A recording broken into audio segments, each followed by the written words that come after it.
Assalamualaikum warahmatullahi wabarakatuh. Halo guys, perkenalkan nama saya Muhammad Farsal Fahmi. NIM saya 415211104. Mata kuliah yaitu Cisco CFA kelas E3021, yaitu pada Senin jam 7 malam hingga jam 10 malam. Dosen pengampu yaitu Bapak Febrio Poco Sulistyo Sarjana Komputer dan Magister Teknik Informatika. Di video kali ini saya akan mengerjakan dua PT activity. Yang pertama itu tentang web dan email, kita disuruh mengkonfigurasi dan mencoba implementasikan pada sistem paket tracer. Yang kedua yaitu mengkonfigurasi DNS dan DHCP pada sistem paket tracer. Oke, kita mengerjakan yang pertama terlebih dahulu yaitu web dan email pada sistem paket tracer. Kita riset terlebih dahulu.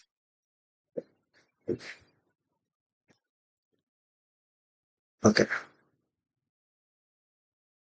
Nah, di sini kita ada dua part. Yang pertama itu mengkonfigurasi dan memverifikasi tentang web service. Yang kedua itu mengkonfigurasi dan verifikasi email service. Nah, kita mengerjakan pertama dulu, yaitu part 1 tentang konfigurasi dan memverifikasi web service. Oke, kita masuk ke step 1, yaitu mengkonfigurasi servernya ini yang server sentral dan server branch. Nah, di sini ada umpamanya kita contoh di suatu kantor gitu. Di suatu kantor ada 3 ruangan yang jaringannya berbeda-beda. Nah, yang pertama ada office, yang kedua ada itu ruangan sentral, yang ketiga ada ruangan branch. Nah, kita akan mengkonfigurasi server di central server dan branch server. Oke, kita masuk ke tab 1, yaitu tinggal klik central server. Sorry.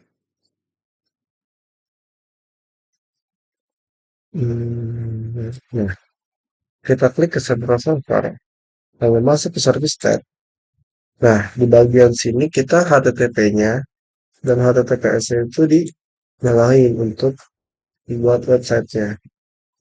Next, yang itu dia optional, ngecek HTML itu bisa diubah sesuai dengan kita, tapi karena ini kita ya cuma optional, jadi ya biasa saja.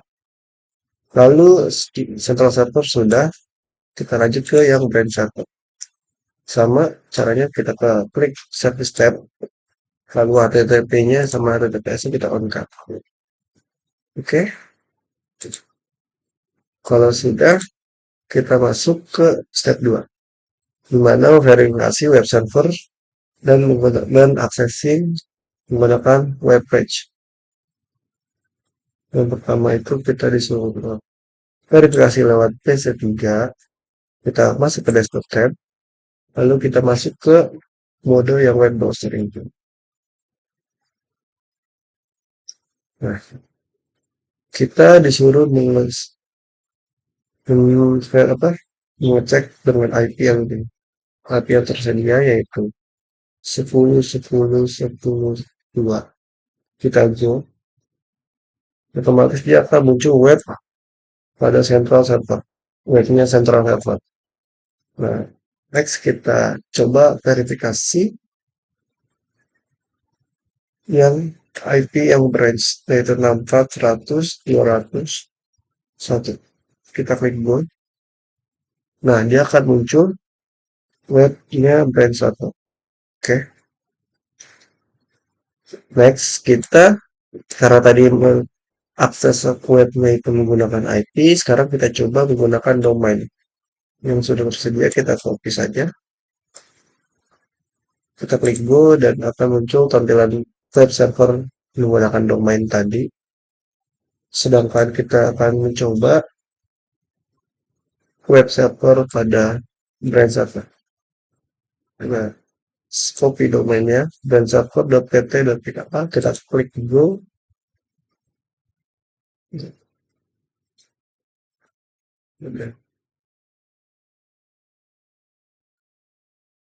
Brand server.pt.pkk. Kita klik. Nah, dia akan muncul brand server. Oke, Jadi untuk yang web service-nya itu antara central server dan web server itu sudah bisa diakses menggunakan IP maupun domain. Nah, kita masuk ke part 2, yaitu mengkonfigurasi dan memverifikasi email server pada server. Nah, yang pertama itu kita klik ke central servernya.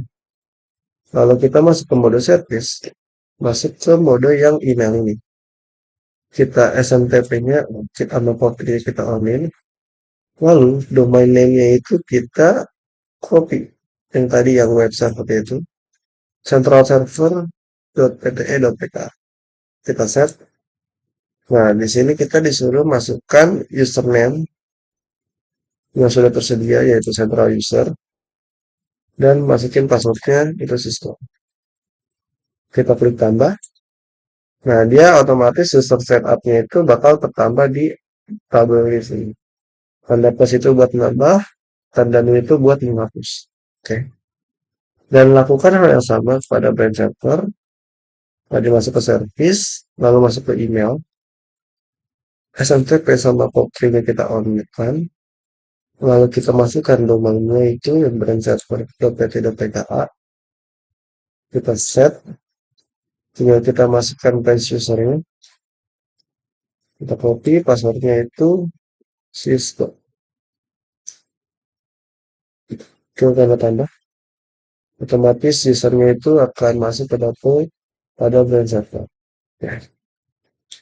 Next, kita masuk ke step 3.4, yaitu mengkonfigurasi PC3, PC yang penting ini, sama PC yang sales. Oke, kita PC3 terlebih dahulu. Kita masuk ke desktop. Langsung masuk ke mode email. Nah, di sini kita disuruh mengisi user informasi, jadi kayak data pribadi kita. Kita copy-copy saja, namanya central user, emailnya itu central user at centralserver.pt.pka, lalu incoming mailnya sama, 10.10.10.2, outgoing mail server juga sama, username-nya tadi yang sudah kita input, yaitu central user, passwordnya CSC. Terus setelah itu kita set. Nah, habis itu kita coba klik refresh. Jadi dia sukses, berarti buat akunnya itu sukses. Oke, kita lakukan hal yang sama pada PC sales, yaitu desktop, email. Kita masukkan username, your name, email, dan lain-lain. Yaitu kita branch user, kita masukkan emailnya, kita masukkan incoming mailnya, IP domainnya. Next, kita masukkan username-nya dan serta password. Cisco. Lalu kita save. Kita coba receive. Oke. Di sini kita bisa lihat result mail sukses. Oke, yang kelima itu kita akan mencoba mengirim email antara PC3 dengan sales. Oke. Di sini kita masuk saja ke sales tadi. Ke mode sales mail yang tadi yang sales mail browser. Lalu kita klik compose. Nah, di sini kita disuruh mengirim email dari sales ke PC3, yaitu dengan masukkan tiga email ya, email yang tersedia. Oke, tadi ya email central usernya itu kita konfirmnya to central user at central server.pt.pk.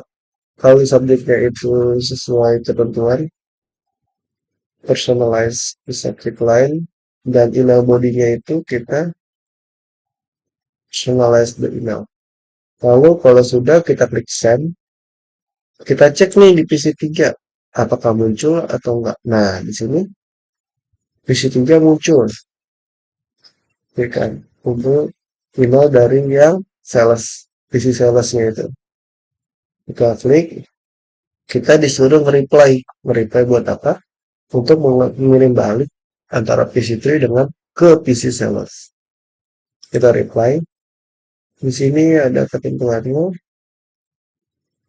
Click reply and personalize a response. Kita copy. Kita copy dan kita send. Nah, lalu kita lihat ke PC sales. Kita klik receive. Otomatis akan muncul email dari PC3. Oke. Nah, dia sudah terlihat. Oke, PT activity yang satu sudah selesai, completion yang dari 100. Kita lanjut ke PT activity yang kedua. Let's go. Oke, kita masuk ke yang PT activity yang kedua, yaitu tentang dia mengkonfigurasi antara DHCP dan DNS pada server. Oke, di sini ada dua part. Yang part pertama itu kita mengkonfigurasi static IP address v4. Yang kedua itu ada mengkonfigurasi dan memverifikasi DNS pada server. Oke, kita pertama mengerjakan yang part 1 terlebih dahulu, yaitu mengkonfigurasi static IPv4 address. Nah, step pertama itu kita disuruh mengkonfigurasi printer inject menggunakan IPv4 address yang static. Oke, kita klik inject-nya. Lalu kita masuk ke mode config. Nah, di sini kita mode ganti dari DHCP ke static.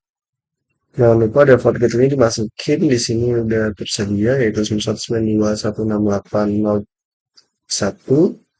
dan DNS-nya itu 64.100.8.8. Oke, kita close. Lanjut kita mengkonfigurasi wireless router service-nya.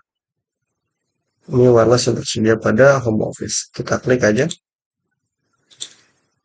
Lalu kita masuk ke mode GUI.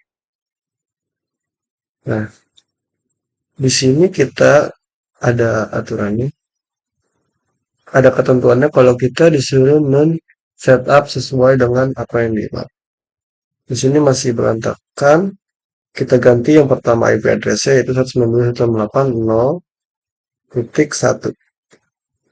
Lalu subnet mask-nya kita ganti 255.255.255.0. Lalu DHCP server kita nyalakan, enable. Lalu DNS-nya itu kita ganti yang static DNS 1 itu dengan 64.100.8.8. Dan kalau sudah kita start setting terlebih dahulu. Oke, kalau udah kita close saja. Lalu yang step ketiga adalah merequest DHCP address untuk home laptop. Nah, ini. Kita klik home laptop. Lalu kita klik mode desktop. Kita masuk ke IP configuration. Nah, kita masuk ke mode yang kan tadi awalnya static, kita mode ubah ke DHCP. Nah, dia akan merequest ke wireless tersebut yang IP yang kosong di IP mana gitu. Jadi contoh ada 10 IP yang tersedia, bukan yang tersedia, 10 yang tersedia, 5 sudah dipakai. Nah, dia akan merekomendasikan 5 yang kosong agar tidak jadi nabrak antar IP. Oke, home laptopnya itu DHCP request sukses. Lalu kita masuk ke yang step 4. Cara yang sama itu akan merequest IP configuration pada tablet.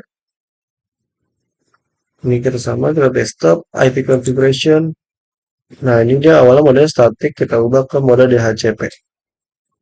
Kita request dari wireless routernya itu, oke, DHCP request successful. Nah, dia tablet itu tadi IP-nya 102. Kalau home laptop ini IP-nya belakangnya 100. Subnet mask, default gateway, sama data servernya itu sama sih. Oke. Next, kita masuk ke step 5, yaitu to akses ke website. Jadi kita mengetes website tersebut. Kita bisa mengakses tablet atau home laptop sama aja. Lalu masuk ke web browser. Nah, kita masuk ke yang mode website. yang tadi, yang video sebelumnya, yang part PT aplikasi sebelumnya kita cek menggunakan 10.10.2. Kita go. Nah, dia akan muncul tadi tampilan central server. Kalau jika kita ganti ke 64.100.201, dia akan berubah ke brand server type ya. Nah, sekarang kita coba menggunakan domain. Kalau tadi pakai IP sudah, sekarang kita coba pakai domain. Nah, kita coba centralserver.pt.pka. Kita pencet go. Dan dia akan muncul hostname unresolved. Begitu pula kita klik brandserver.pka,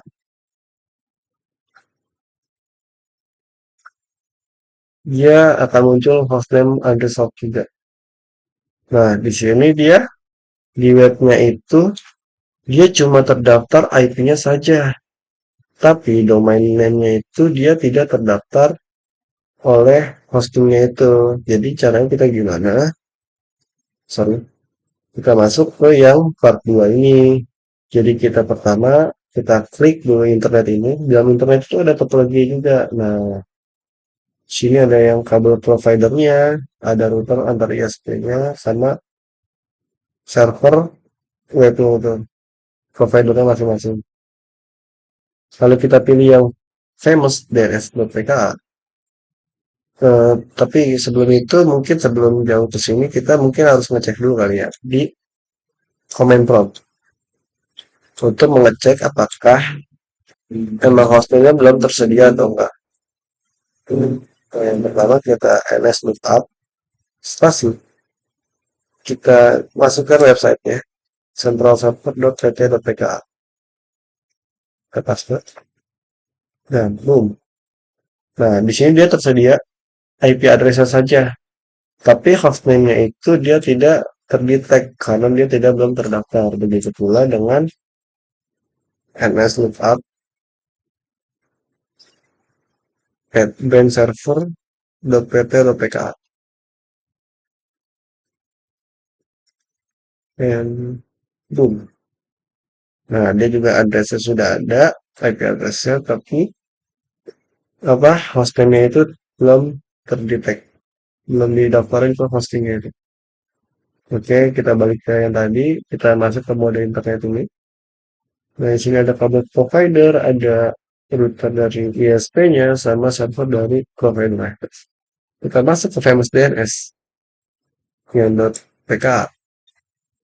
Nah, kita klik, lalu kita masuk ke mode service. Kita masuk ke mode DNS atau domain name server service, sorry. Lalu kita masukkan ini name-nya ini. Name-nya itu adalah nama websitenya atau nama domainnya. Kita copy centralserver.pt.pka. Lalu addressnya kita masukin 10.10.10.2. Kita add. Nah, dia akan terdaftar hostingnya di provider berikut. Lalu kita lakukan sama kepada brandserver.pt.pka. Kita masukkan IP address-nya 64.100.201. Nah, mungkin di real life-nya itu kita hosting suatu website itu biasanya berbayar, tidak gratis. Jadi tidak asal ibaratnya otak-atik itu. Jadi kita harus berbayar kepada providernya atau yang apa namanya web penyedia hostingnya gitu. Kalau sudah di add nih antara brand server dan central server, lalu kita plus saja. Setelah itu kita keluar dari topologi internet, kita masuk ke tablet lagi. Serah mau tablet atau home laptop itu opsional. Kita masuk ke command prompt. Nah, kita akan melihat lagi nih NS lookup-nya centralserver.pt.pka. Nah, di sini kita bisa lihat di sini yang awalnya dia belum ada unknown can find domainnya. Sekarang sudah terdaftar domainnya jadi centralserver.pt.pka dan ber- dan juga IP addressnya. Next kita cek yang nslookup dan server.pt.pka. Nah, di sini kita bisa lihat kalau domainnya itu dia sudah terdaftar beserta dengan IP domainnya. Jika sudah, kita mungkin testing terlebih dahulu ke webnya. Ping spasi 10 10 10 10. Mana? Kalau gini, dia berarti paketnya kesend alias terhubung. Misalnya. Begitu pula kita coba tes ke ping 64.100.8.8. Enter, nah, dia akan muncul. Berarti dia sender keempat, tidak ada loss sama sekali, berarti pingnya itu, IP addressnya itu connect, alias jalan. Oke, jika sudah kita close, kita ini masuk ke mode web browser,